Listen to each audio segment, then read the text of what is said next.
A escola reconhece a necessidade de se tornar um espaço de luta contra o racismo, a discriminação e o preconceito. Só que ela não sabe bem ainda como fazer, que é o retrato de várias perguntas que surgiram aqui.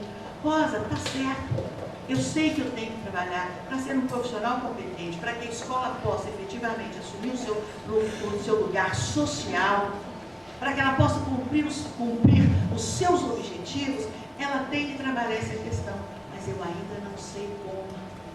Que história da África é essa que eu vou trabalhar, se é a história de mais longa duração que de todos os continentes? Que história é essa? Eu não sei que história é essa que eu vou trabalhar, não. Eu não sei direito. Que história que eu devo trabalhar? Ela trabalha alguns projetos e algumas datas comemorativas, porque é a forma que ela escolheu dentro das suas possibilidades, sem a fundamentação que não recebeu academicamente e que não é culpa de professor, porque nós estamos na academia para aprender, só que não nos ensinaram. Então, eu tenho que correr atrás. Ou trabalha a cultura negra de forma descontextualizada. Aí, os engodos e os equívocos acontecem ainda por falta da fundamentação teórica necessária para lidar com as questões raciais. Não analisa e nem reflete sobre as relações raciais que são estabelecidas em seu interior. Como o professor trata o aluno, como o diretor trata seus professores, como os funcionários são tratados, que tipo de relações ainda existem nessa escola. Será que na hora do planejamento global da escola, eu chamo de serviçais, o nome não é esse, eu não sei qual o nome que vocês usam aqui, as pessoas que trabalham na limpeza, na biblioteca, agente educacional, agora, né? Qual era o nome? Serviços Gerais. Na hora do planejamento, essas pessoas faziam parte? Ou elas eram hierarquizadas em seu pertencimento de trabalho? Será que estando dentro da escola, elas não fazem parte dessa construção enquanto educadores? Eu estou hierarquizando? Eu estou julgando ser importante somente o professor ou o diretor da escola? E aí passamos para outro tipo de escola, que é aquela escola que está procurando avançar.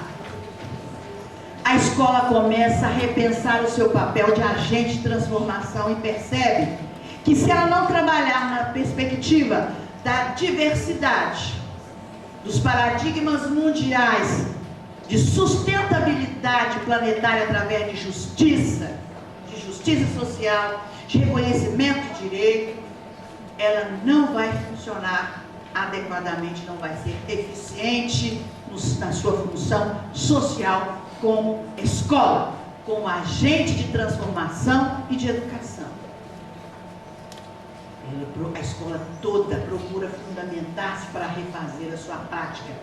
Discurso é uma coisa, prática é outra. O que a teoria está fundamentando a minha prática para que eu possa rever as práticas que ainda são racistas, as práticas que ainda estão carregadas de preconceito.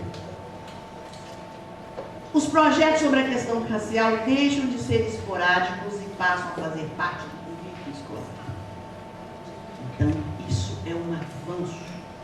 Deixar de trabalhar enquanto projeto 3 de maio, 20 de novembro, dia 21 de março, ou Semana do Folclore, que é pior ainda, porque leva a cultura negra para a Semana do Folclore, folcloriza, e ele coloca tudo no exótico, e não trata o que tem que ser tratado. Então, as questões têm que ser colocadas no currículo escolar. E aí vamos pensar um pouquinho nesse sentido. Passa para mim agora para a primeira palestra. Primeira coisa, história da África para quê? Se eu não entender, enquanto profissional de educação, enquanto professora de geografia, história, ciência, português, matemática, todas as outras coisas, se eu não entender o porquê da importância e a importância da história da África, eu não vou desenvolver o essencial, que é o lado pessoal de me colocar em aberto para trabalhar essa história da África. Enquanto eu achar que trabalhar a história da África não tem nada a ver nem comigo, nem com a escola e nem com o currículo, efetivamente eu não vou trabalhar. Portanto, para que eu possa efetivamente trabalhar, eu tenho que saber por quê, porque nós, professores, não somos vaquinhas de presépio. Nós só trabalhamos aquilo que nós acreditamos que seja necessário, aquilo que seja possível, aquilo que tem que ser feito. Nós vamos estudar a história da África, primeiro, para desconstruir o imaginário preconceituoso e restrito que nós temos sobre a África, seus povos, culturas, ressignificando e reconstruindo e construindo novos raciocínios. Nós vamos deletar da nossa imagem, do nosso pensamento, as imagens que nós temos de África como um continente longe, um continente exótico, um continente de miséria, um continente que não tem história e um continente que não tem cultura. Nós vamos deletar essas imagens que estão introjetadas em nós e vamos então desconstruir todas essas coisas para construir novos conceitos. Então, essa história da África vai me fazer exatamente isso. Então, quando eu quero pensar na minha disciplina, quais são os conteúdos de história de África que eu tenho que trabalhar?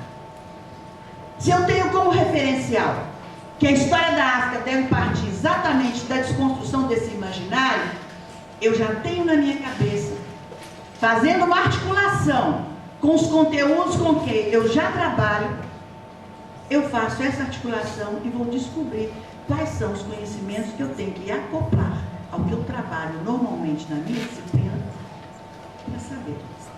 Exemplo. Professor de ciências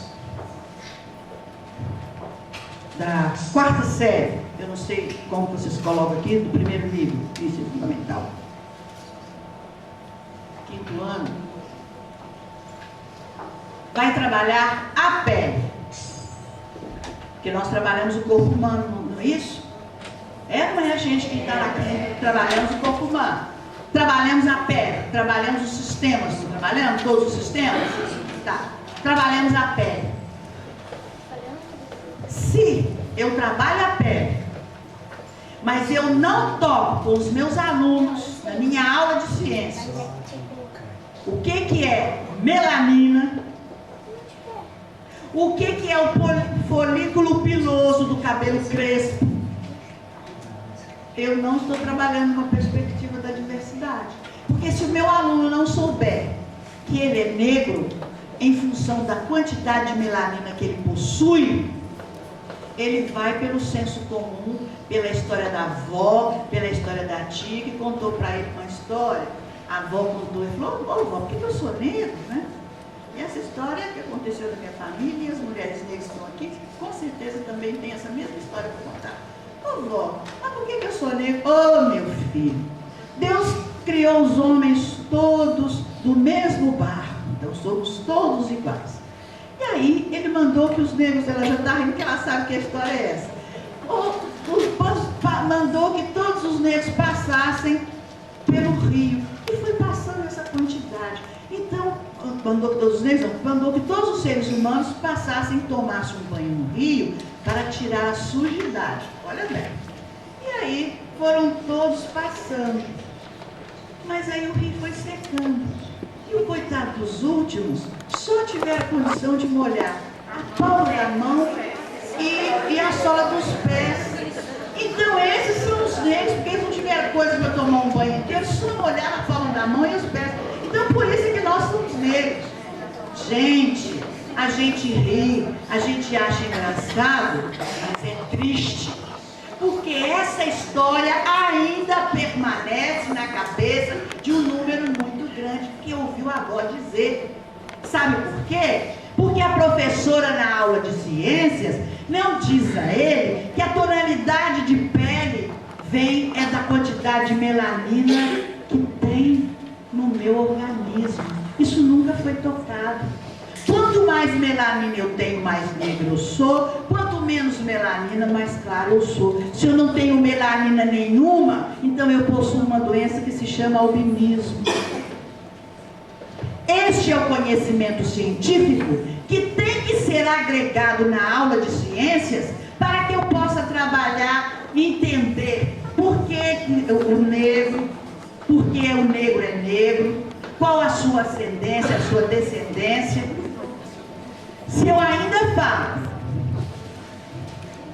dos meus alunos que cabelo do negro é cabelo do índio, e o coitado do cabelo não fez mal para ninguém, o cabelo é crespo, e se eu não explico para os meus alunos a diferença de um cabelo liso e de um cabelo crespo, se eu não trabalho dentro de ciências o que é um cabelo crespo, o que é o folículo piloso do cabelo do negro que foi efetivado em função das necessidades, das adaptações dos seres humanos no ambiente, ele vai continuar no senso comum. Porque o professor não substituiu o achismo e o senso comum pelo conhecimento científico. E aí vai ser impossível desconstruir qualquer imaginário. Eu tenho que estudar a história da África para quê? Para reconhecer a importância do continente africano na construção da história geral da humanidade. Então eu não estou estudando a história da África por causa da Lei 10.639, porque coitadinho dos negros, vocês têm um espaço no Brasil. Não é isso não, gente.